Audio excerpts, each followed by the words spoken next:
이렇게 한국의 주도하에 개발한 한국형 전투기가 만들어질 수 있었던 것은 박정희, 김대중, 노무현, 문재인 대통령으로 이어지는 자주국방 정신 때문이었습니다.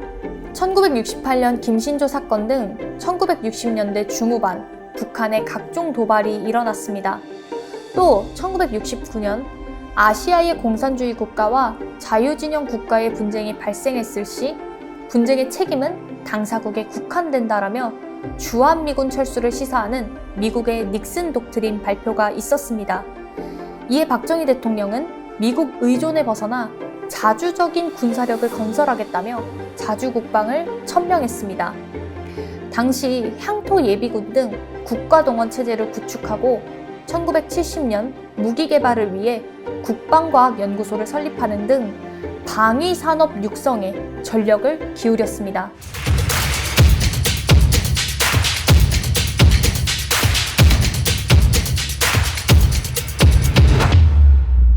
한국형 전투기라고 불리는 KF-21 사업은 공대공 버전인 블록1을 오는 2026년에서 2028년 초도 물량 40대를 생산한 뒤 2032년까지 공대지 전투 능력까지 보유한 블록2 80대를 추가 양산해 총 120대를 공군에 인도한다는 계획으로 개발 진행 중에 있습니다. 그런데 이와 관련해 국방부 산하기관인 한국국방연구원에서 공대지 무장 능력을 비롯한 기술적 완성도의 미성숙 때문에 40대였던 초도 양산 물량을 절반 수준인 20대로 줄여야 한다는 사업 타당성 조사 결과를 내놨습니다. 이미 국방부로부터 잠정 전투용 적합 판정을 받음에 따라 양산 사업 타당성 조사까지 실시한 마당에 뜬금없는 국방연의 초도 물량 감소 결과는 다소 이해하기 어렵습니다. 결국 초도 생산 물량은 내년 2월쯤에나 확정된다고 합니다. 국방연이 내놓은 결과로 인해 순조롭게 진행되고 있는 KF-21 개발 및 양산 사업에 차질이 빚어지고 방해만 된 셈입니다. 이는 현재 K국방의 위상과 또 향후 발전 방향에서도 정말 적합하지 않은 것입니다. 이에 대해 좀 더 살펴보겠습니다. 국방연에서 KF-21 공대지 무장 능력 등 기술적인 부분이 미비하다고 말한 건 틀린 말입니다. 애초에 2026년에서 2028년 개발하기로 되어 있기에 현재 이 기술이 없을 수밖에 없습니다. 그리고 무기는 항상 문제점을 보완하며 기술력과 전력을 갖추는 것을 전제로 하지 않습니까? 하다못해 F-35, F-22 등 실제 전투에 사용되는 최고의 무기들도 여전히 문제점을 가지고 있습니다. 이런 관점에서 국방연의 발언은 한국 국방 역사 시초부터 입지를 다져왔던 명성에 걸맞지 않은 매우 어리석은 발언인 것입니다. 만약 국방연 말대로 KF-21 초도 물량을 감소하게 되면 어떤 일이 벌어질까요? 우선 가격이 비싸집니다. 원가 및 재료비 상승과 정부 시설 투자 등 정부 지출 비용이 증가하며 사업 비용이 늘어날 수 있습니다. 기존에는 초도 양산 40대 기준 880억 원대로 추산되었는데 감소할 시 1000억 원대로 치솟을 것이라는 전망이 나옵니다. 미국의 5세대 스텔스 전투기 F-35A가 대당 가격이 946억 원이라는 점을 감안할 때 4.5세대 전투기인 KF-21의 가격 경쟁력은 떨어지는 것입니다. 더군다나 KF-21 개발에 참여하고 있는 방산업체들은 이미 40대 기준으로 시설, 장비, 인력을 구축한 상황이기에 투자 비용 손실 발생으로 심각한 경영난을 겪을 수 있습니다.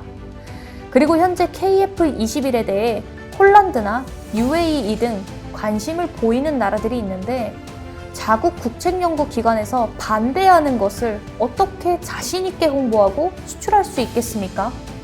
자칫 향후 수출에 차질을 빚을 수도 있는 것입니다. 국방연은 이러한 파급 효과들을 전혀 예상하지 못한 것인지 아니면 어떤 다른 의도가 있는 건지 매우 의아합니다. 이에 더해 큰 문제가 되는 부분이 있는데 30-40년 이상 되어 퇴역해야 할 F4, F5 전투기 100여 대의 교체가 최소 2, 3년 이상 지연되어 운영 연장에 따른 비용 증가와 노후화로 인한 전투 능력 하락 및 기체 결함으로 인한 추락 위험이 증가한다는 것입니다. 이는 북한과의 대치 국면과 동아시아 지역의 경쟁적인 군사력 증강에 반하는 정책으로 추후 국가 안보에 심각한 영향을 미칠 수 있는 것입니다. KF-21은 시제기 6대 모두 첫 비행에 성공함으로써 미국, 유럽 등 초음속 전투기 8개국 대열에 합류하게 된 성공적인 결과물입니다. KF-21은 4.5세대 전투기로 5세대 대표 전투기인 F-22의 스텔스기 성능을 일부 갖추었고, 또한 전투기의 눈으로 부르는 A4 레이더를 탑재하고 있습니다. A4 레이더는 기계식 레이더와 달리 공중과 지상 표적을 모두 동시에 탐지 추적을 할 수 있습니다.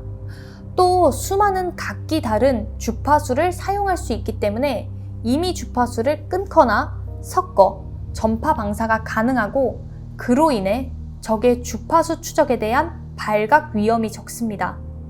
이처럼 A4 레이더는 고난이 기술을 요하기에 현재 극소수의 국가만 가지고 있는 현 최강의 기술입니다.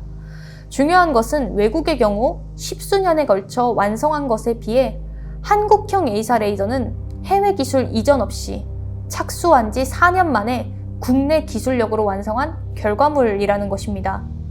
이렇게 한국의 주도하에 개발한 한국형 전투기가 만들어질 수 있었던 것은 박정희, 김대중, 노무현, 문재인 대통령으로 이어지는 자주국방 정신 때문이었습니다. 1968년 김신조 사건 등 1960년대 중후반 북한의 각종 도발이 일어났습니다. 또 1969년 아시아의 공산주의 국가와 자유진영 국가의 분쟁이 발생했을 시 분쟁의 책임은 당사국에 국한된다라며 주한미군 철수를 시사하는 미국의 닉슨 독트린 발표가 있었습니다. 이에 박정희 대통령은 미국 의존에 벗어나 자주적인 군사력을 건설하겠다며 자주국방을 천명했습니다. 당시 향토 예비군 등 국가동원 체제를 구축하고 1970년 무기 개발을 위해 국방과학연구소를 설립하는 등 방위산업 육성에 전력을 기울였습니다. 유비무한 정신을 바탕으로 노력한 결과 마침내 1970년대 중반 무렵 국방비 전액을 우리 스스로 부담할 수 있게 되었습니다. 한마디로 자주국방의 기틀을 마련한 것입니다. 그러다 2001년 3월 김대중 대통령은 첨단 전투기 자체 개발 선언을 하면서 KF-X 사업이 시작되었습니다.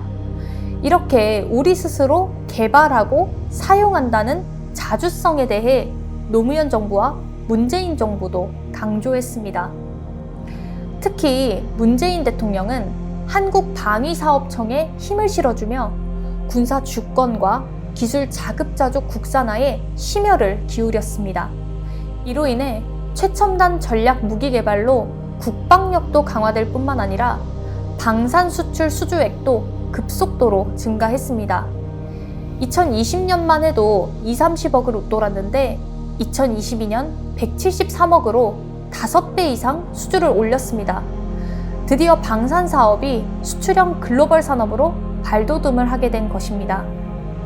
K방산, K국방이라는 말이 나온 지는 불과 몇 년이 채 되지 않았습니다. 엄청난 속도로 자주국방을 이뤄가고 있는 현 시점에 국방연은 초도 물량 감소를 말하며 찬물을 끼얹은 것입니다. 일각에서는 KF-21에 계속 부정적이었던 특정 연구원이 있어서 이번 조사 결과도 부정적으로 나온 것이라는데 왜 이런 말도 안 되는 결과를 냈을까요?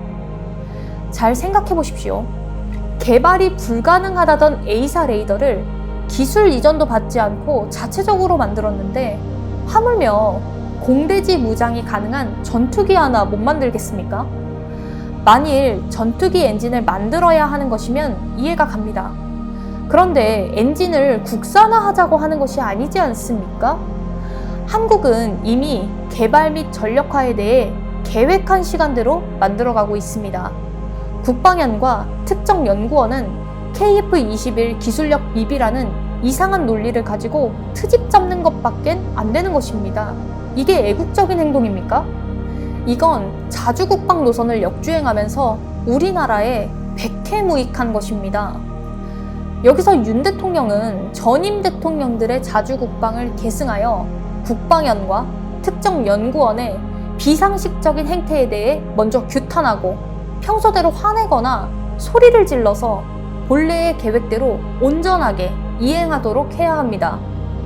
그리고 솔직히 안보 논리만 따지는 윤 대통령이라면 더 당연히 해야 하는 것 아닌가요? 그렇지 않습니까? 최상병 사건 때는 실수로 죽은 한 사람으로 인해 사단장이 처벌을 받는다면 누가 사단장을 하겠는가 하면서 화를 내고 난리치고 개입할 거 다 개입하고선 정작 이렇게 안보와 자주국방에 심각한 걸림돌이 되게 만드는 국방연에 대해서는 왜 한마디도 하지 않는 것입니까? 가만히 있어야 할 때는 화내고 정작 화내고 바꿔야 할 때는 아무 소리도 하지 않고 이게 도대체 뭐 하자는 것입니까? 대통령으로서 국가 안보와 국익을 위해서 어떻게 행동해야 할지 모르지 않습니까? 원균과 다를 바가 뭐가 있습니까? 그러니 제가 수구보수라고 하는 것입니다. 덧붙여 마지막으로 언급하고 싶은 것은 한국이 방산 수출을 할 때 동맹국 위주로 해야 한다는 것입니다. 실례로 2009년 대한민국이 자체 개발한 전자전 체계의 첨단 기술 ALQ200K를 파키스탄에 수출하려고 했습니다. 그런데 파키스탄을 통해 첨단 기술이 중국에게 넘어갈 수도 있다는 우려를 미국이 하게 되었고 결과적으로 파키스탄 수출 계획은 취소되었습니다. 이처럼 만약 우리가 어렵게 개발한 K2 전차나 K9 자주포, 현궁 미사일, KF-21 등과 같은 최첨단 무기를 파키스탄, 이란과 같은 나라에 수출한다고 하면 결론적으로는 이란과 친한 러시아와 중국, 그리고 북한까지 최첨단 기술이 고스란히 넘어가는 상황이 발생할 것입니다. 그러면 우리나라 안보에 심각한 위협이 될 것입니다. 따라서 우리나라가 여기저기 수출하여 외화 획득을 하고 국위 선양하는 것도 좋지만 최첨단 무기 등은 동맹국 위주로 수출하여 동맹국과의 우호관계 및 우리 국가 안보에 누가 되지 않도록 해야 할 것입니다.